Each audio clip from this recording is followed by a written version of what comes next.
Yes, ma'am. Sir, good morning. Sir, nung last week Friday, may kumakalat na promosyon o warrant of arrest ito si Congressman Martineta. Ay, As of, Senator Marcoleta, sir. as of now, the Philippine National Police has not received any official communication regarding said warrant. But just like any other warrants po, once we receive a warrant, just like any other warrant from a competent authority, we will execute and we will implement.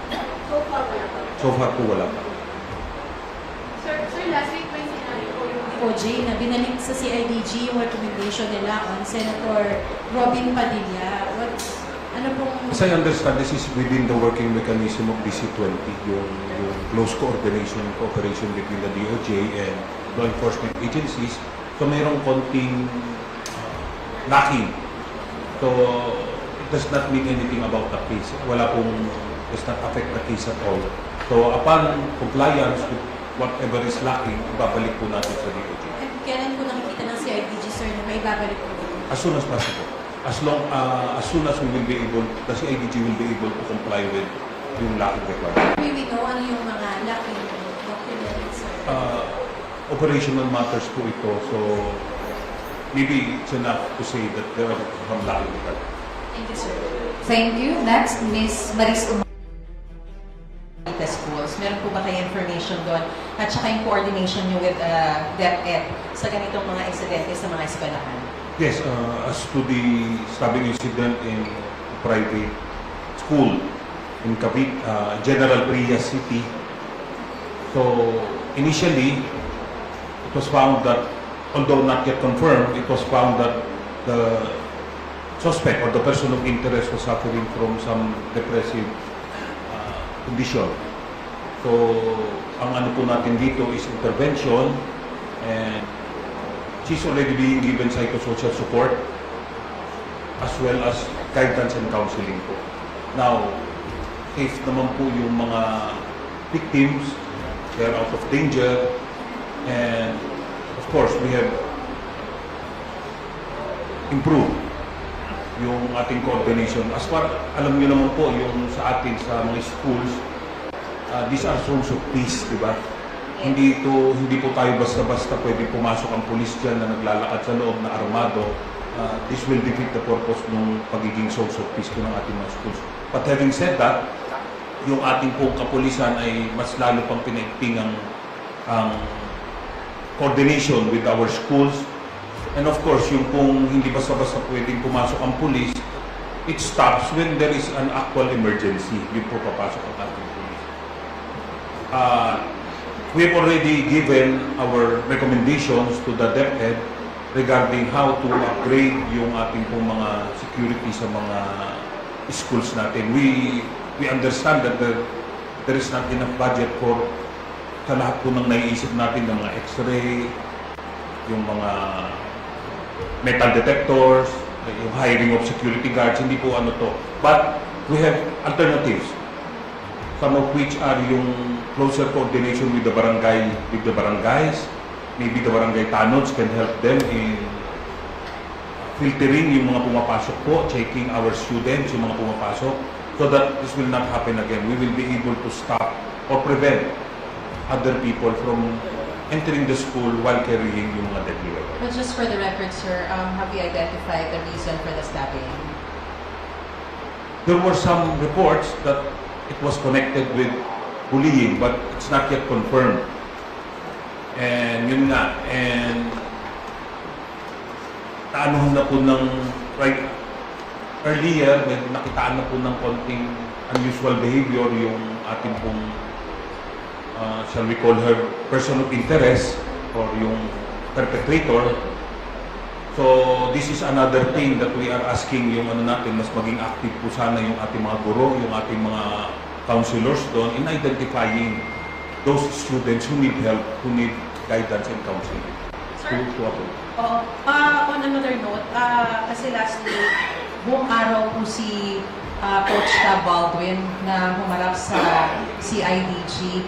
Pwede po ba kaming makakuha lang kung ano yung mga pwede ninyong i-divulge? Kasi, like for example, we were able to also interview the lawyer of one of the coaches. At sinabi nga niya na naging emotional daw si Jacinto. Did we also see some sort of behavior from resigned coach Baldwin? Ano po yung mga striking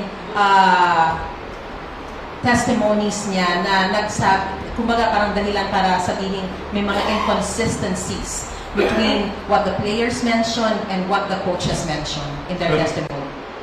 Alam niyo, we will have to see still all of these statements, not only of the coach, is still being processed. So we would not like to comment or release some of the parts of the statements as not to unduly prejudice yung ano ng public as well as yung magkakaroon ng prejudgment po kasi sa mga all parties involved. But nevertheless, we will be checking and we will be with the CIDG for any updates regarding the statement. But is it safe to say that with the testimony now of the head coach, Yes. you've already completed the timeline that is needed for you to be able to really identify kung ano ba yung mga pagkukulang, sino talaga yung may liability, and are you now almost ready to submit the recommendation to the Department of Justice? Sa kaya po nung sinabi ng Secretary natin ng Interior and Local Government, this is still to be processed. Diba? It took longer than we thought. Of course, dahil mas inaano natin, we should build an airtight case if ever a case will be filed. So, we cannot give you an exact timeline regarding the filing or the endorsement to the DOJ. I would just like to clarify, kasi may sinasabi si Secretary John Vic na kailangan talagang malaman yung liability ng institution. Of course. Sa ngayon po ba, based on what you've heard from the testimonies of the coaches and the players, hindi pa natin na-establish ang liability ng institution? We also have to get the side ng ating statement of the institution itself represented by I understand the President. So, as far as I know, he's scheduled to appear on Friday. Friday na Thursday? On Friday. Yun po ang latest na narinig namin. But it could change. Thank you very much, ma'am. Sir, estudyante na sa Cavite. Sir, yung mga security guard, under ng SOSHA pa, ano po ang pwedeng gawin ng SOSHA para sa yung mga security guard at i-review po yung mga protocol sa mahigpit na mga inspections?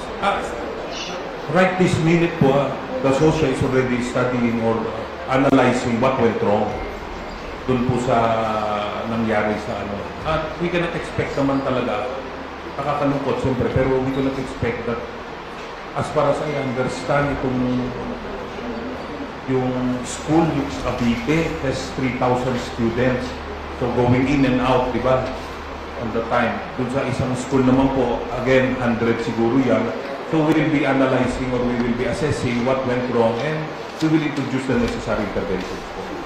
Kailangan na The training, maybe that. Thank you. Let us hear the closing statement of our Officer in Charge of Public Information Office. Sir, for the record lang, nandiyan si SASD at si Chief Casey, may meeting na yun. Tungkol saan ang meeting? They are in CIDG. So that's why I told you earlier that not all hope is lost. Diba? It will be possible that they will be conducting a press briefing later or in the next few days. Yes, ma'am. Sir, good morning. Sir, nung last week Friday, may makalat na informasyon na may warrant of arrest ito si Congressman Martineta. Senator Marcoleta, sir. As of now, the Philippine National Police has not received any official communication regarding said warrant. But just like any other warrants po, once we receive a warrant, just like any other warrant from a competent authority, we will execute and we will implement. So far, wala pa. So far po wala pa. Sir, last week may sinabi po yung OJ na binalik sa CIDG yung recommendation nila on Senator Robin Padilla. Ano pong... As I understand, this is within the working mechanism of DC-20, yung close cooperation between the DOJ and law enforcement agencies. So mayroong konting lacking. So does not mean anything about the case. Does not affect the case at all. So upon compliance with whatever is lacking, ibabalik po natin sa DOJ. At kailan po nakikita ng CIDG, sir, na may babalik po? As soon as possible.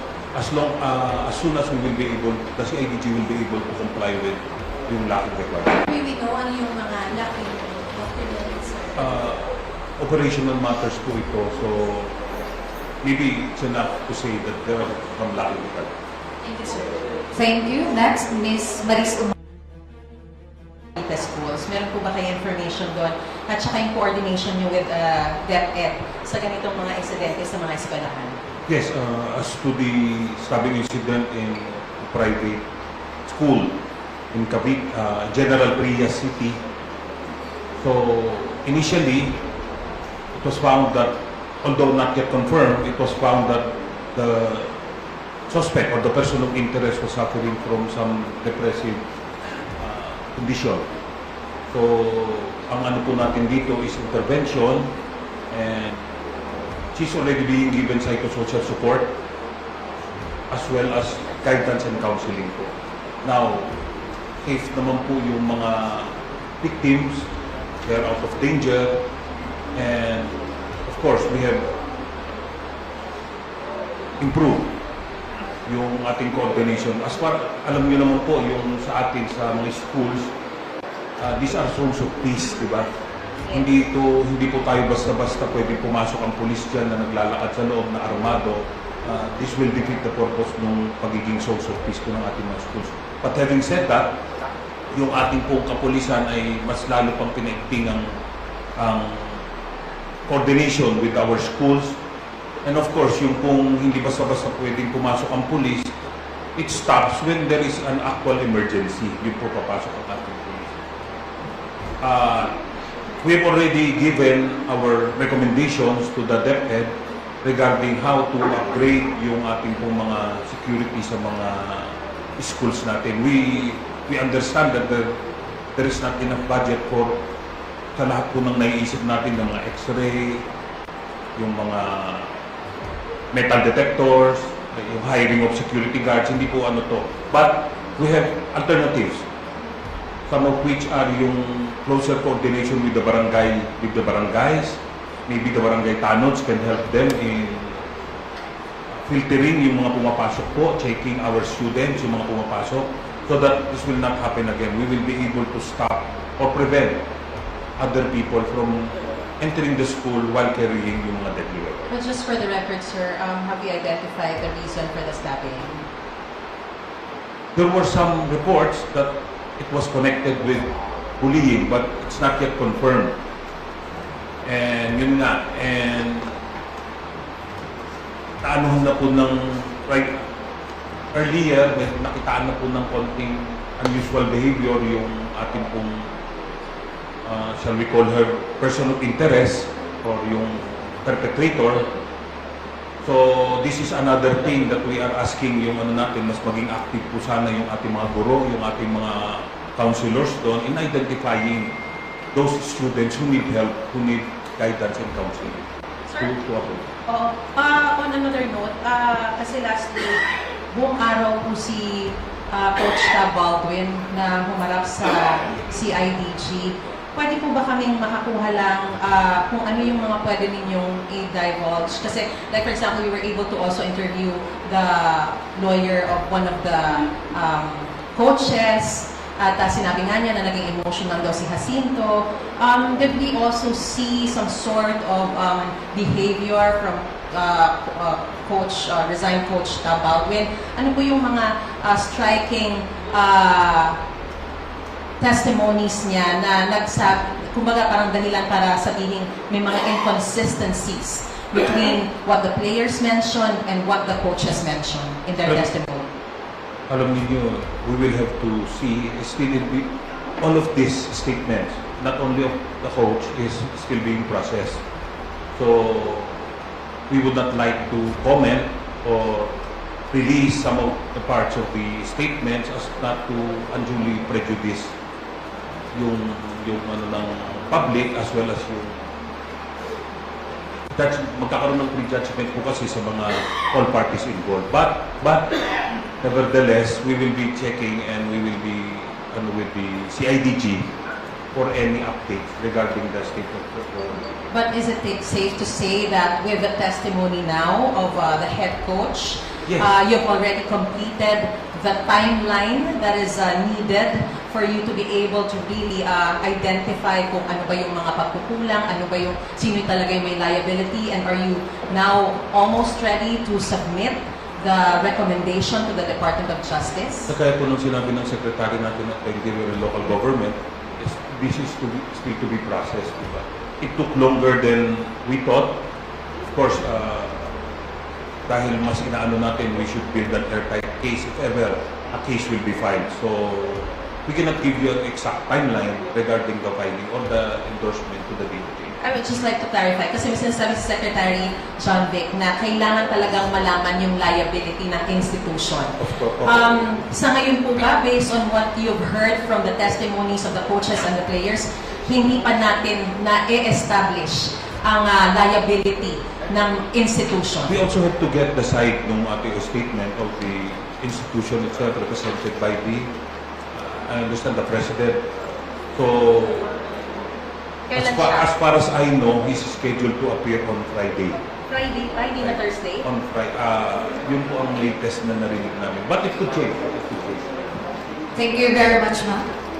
Sir, estudyante na sa Cavite. Sir, yung mga security guard, under ng social pa, ano po ang pwedeng gawin ng social para sa yung mga security guard at i-review yung mga protocol sa mahigpit na mga inspections sa mga students? Right this minute po, the social is already studying or analyzing what went wrong dun po sa nangyari sa ano. At we cannot expect naman talaga, nakakalungkot siyempre, pero we cannot expect that as far as I understand, yung school, yung Cavite, has 3,000 students. So going in and out, di ba? On the time. Dun sa isang school naman po, again, 100 siguro yan. So we will be analyzing or we will be assessing what went wrong and we will introduce the necessary interventions. Kailangan na The training, maybe that. Opo. Thank you. Let us hear the closing statement of our Officer in Charge of Public Information Office. Sir, for the record lang, nandyan si SALD at si Chief Penty, may meeting na yun. Tungkol saan yung meeting? They are in CIDG. So that's why I told you earlier that not all hope is lost. Right? It will be possible that they will be conducting a press briefing later or in the next few days.